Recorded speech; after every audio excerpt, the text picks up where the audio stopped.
Hello, welcome back. If you're new here, my name is Douglas Johnson, and I am a yoga teacher at the advanced 500-hour level.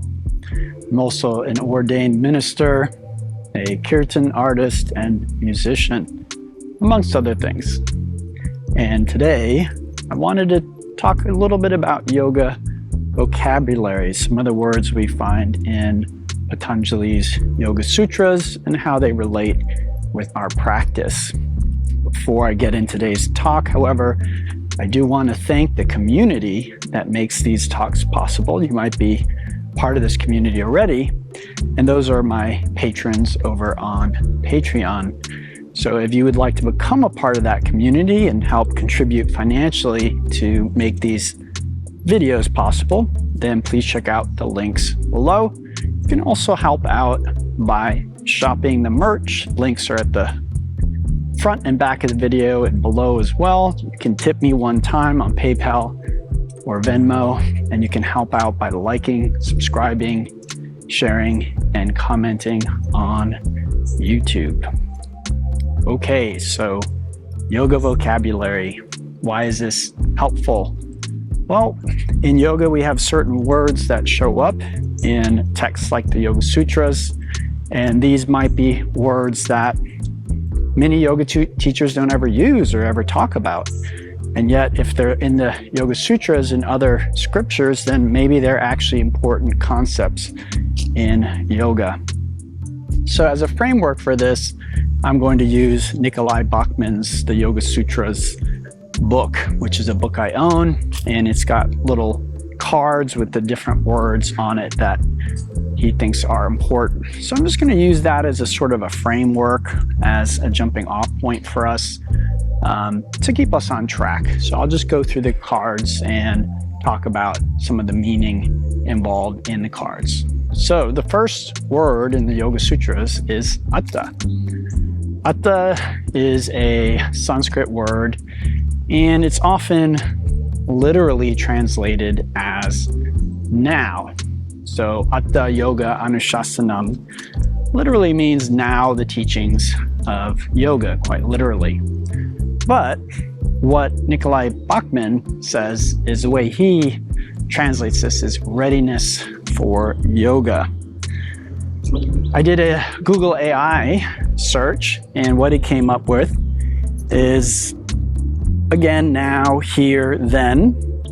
But it says that it carries a sense of auspiciousness. It's often used at the beginning of a text or discourse, and it can also mean therefore or further. And I think this points to one of the important aspects about Atha, which I'll get into. So one discussion that I like about this word was a long time ago now, I listened to a talk by Richard Freeman, who is a rather well-known yogi. I think he's from Colorado. And he said that Atha, now, really sort of means now, finally, right? Therefore, furthermore. So it's almost like a continuation of a prior discussion or something else going on. So what does that mean? Where is that coming from? So what he said, and I think this is right, is that usually we come to yoga after we've tried everything else. Now, when I refer to yoga, I am not referring to yoga as viewed as simply exercise, okay? Yoga can be a great exercise. It can be a great workout. It can be something that really helps keep your body healthy. So there's no harm in that. There's nothing wrong with that. I don't say that people should stop doing that, but it's a very limited viewpoint on yoga. Yoga is actually really a system or library of practices that help us become our best self. That's one way that I could talk about it. So is exercise one way we can become our best self? Sure. but that's not all there is to it. So Atha is really pointing to the fact that usually we'll try everything else to make ourselves happy, to fulfill ourselves, maybe to reach our greatest potential. And what Atha points to is that we probably have failed in all of these attempts. That's why we have found yoga. That's why we're doing yoga, is basically we tried everything and now finally we're ready to submit to yoga in a sense. Because I feel that that's really what it comes down to. In my own life, I know that I came across spirituality at a somewhat young age, and I'm not talking about religion, I'm not talking about a belief system, and I really am talking about spiritual practice, something that transforms us. So I came across Zen meditation, and I had tried different things, and they weren't working. And when I came across meditation and had a spiritual awakening, I was like truly fulfilled and happy for the first time in my adult life. And it reminded me of being a child. And I really, this changed my life forever. And from that point on, things were really different for me. And I wish I could say that that was it, that I was on the straight and narrow and I just stuck with my spiritual practices, but that wasn't in the cards for me. I still had to learn some lessons. But at a certain point, again, after sort of being exposed to the power of spirituality and the truth of these practices, I personally had to try other things. Okay, I had to go back sort of into the world and say, well, you know, what about this? What about that? What about working in this field or industry or this job? What about making money? What about trying to do something that I love? And for me, it ended up in a personal bankruptcy, a surgery, really kind of hitting bottom before I was ready to say, okay, now yoga. And that's really when I did. I turned a corner and I became a full-time yoga teacher shortly after that, sort of bottoming out.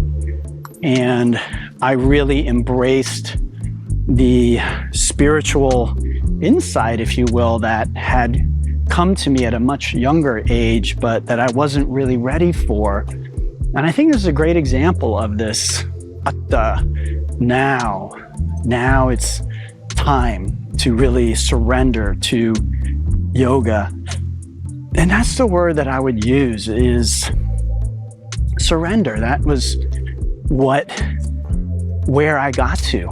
And there's no better thing that has happened in my life than that surrender, than that sort of giving up.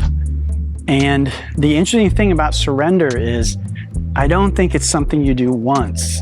I think it really is something that we have to choose to do over and over again, even when we have learned the lesson, right? I experienced the lesson for myself firsthand, but I will still find myself resisting and listening to my ego.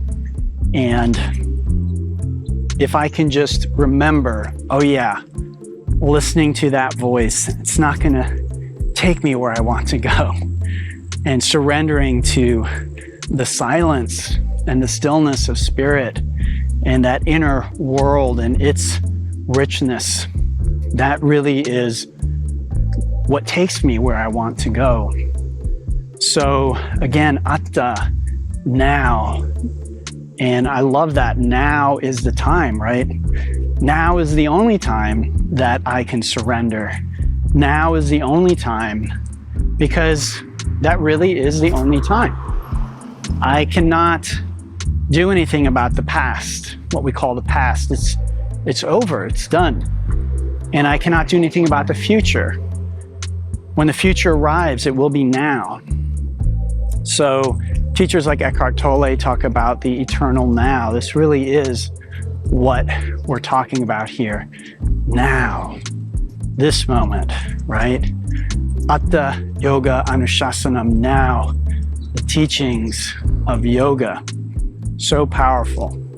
Now is the only time we can do yoga. Now is the only time that we can surrender to what it takes. So I hope this was helpful. And like I said, I'm intending to do many talks about these yoga terms and vocabulary.